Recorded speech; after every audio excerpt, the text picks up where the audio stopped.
नमस्कार, मैं हूं पूनम आपके साथ और आप देख रहे हैं सीएन राष्ट्रीय। भारत की खबरें शुरू करने से पहले देख लेते हैं सुर्खियां।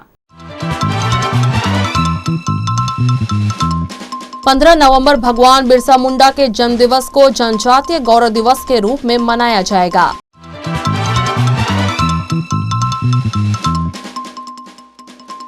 सीएम योगी ने काशी विश्वनाथ मंदिर में की मां अन्नपूर्णा देवी की प्राण प्रतिष्ठा।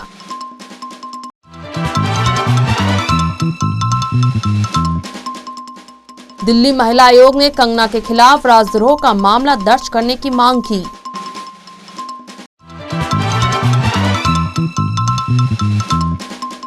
जेएनयू में एबीवीपी और वामपंथी छात्रों के बीच हिंसक झड़प, कई घायल।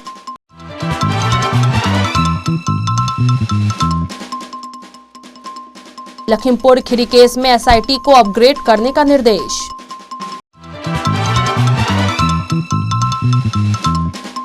गुजरात के मोरबी से 600 करोड़ रुपए कीमत के 120 किलो ड्रग्स जब्त।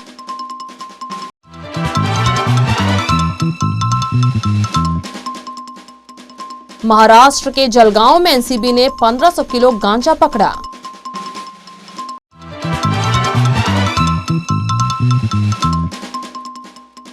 अरुणाचल प्रदेश में एनएससीएन केवाईए के 3 आतंकी ढेर।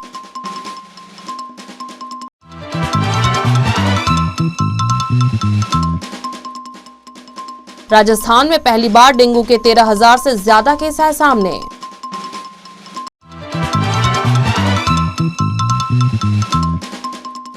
देश भर में रेलवे स्टेशनों की सीढ़ियां हटाई जाएंगी, उनकी जगह रैंप लेंगे।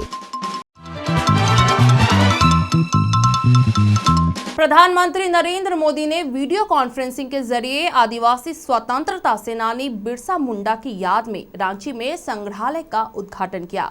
इस मौके पर पीएम मोदी ने ऐलान किया कि आज से हर वर्ष 15 नवंबर बिरसा मुंडा के जन्म दिवस को जनजातीय गौरव दिवस के रूप में मनाया जाएगा। मोदी ने कहा कि मैं देश के इस निर्णय को भगवान बिरसा मुंडा और हमारे कोटि कोटि स्वतंत्रता संग्राम सेनानियों व वीरांगनाओं को समर्पित करता हूं। मैंने अपने जीवन का बहुत बड़ा हिस्सा जनजाति भाई बहनों और उनके बच्चों के साथ बिताया है। मैं उनकी ज़रूरतों और जिंदगी का साक्षी रहा हूं। इसलिए आज का दिन मेरे लिए व्यक्तिगत रूप से बहुत बड़ी भावना प्रकटीकरण का एक तरह से भावुक कर देने वाला दिन है।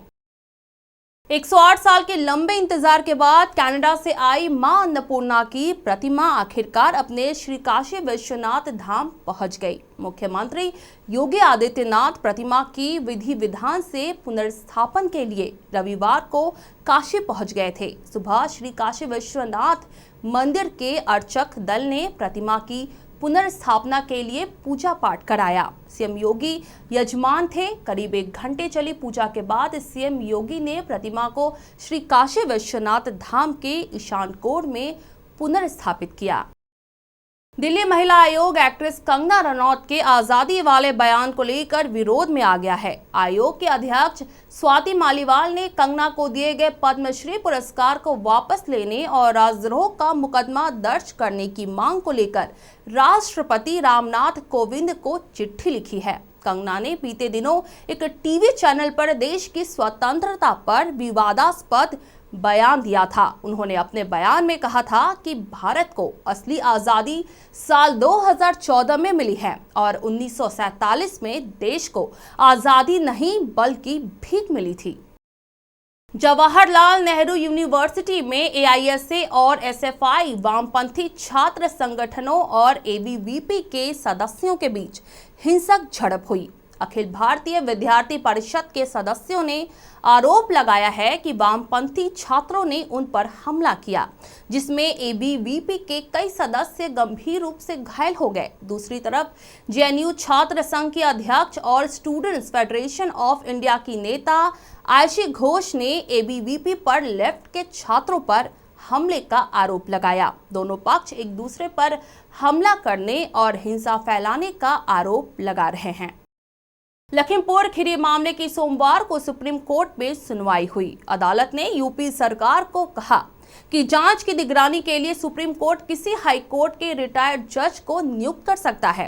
कोर्ट ने कहा कि हम पंजाब और हरियाणा हाई कोर्ट के रिटायर्ड जज जस्टिस राकेश जैन को नियुक्त करना चाहते हैं, लेकिन हमें एक दिन चाहिए।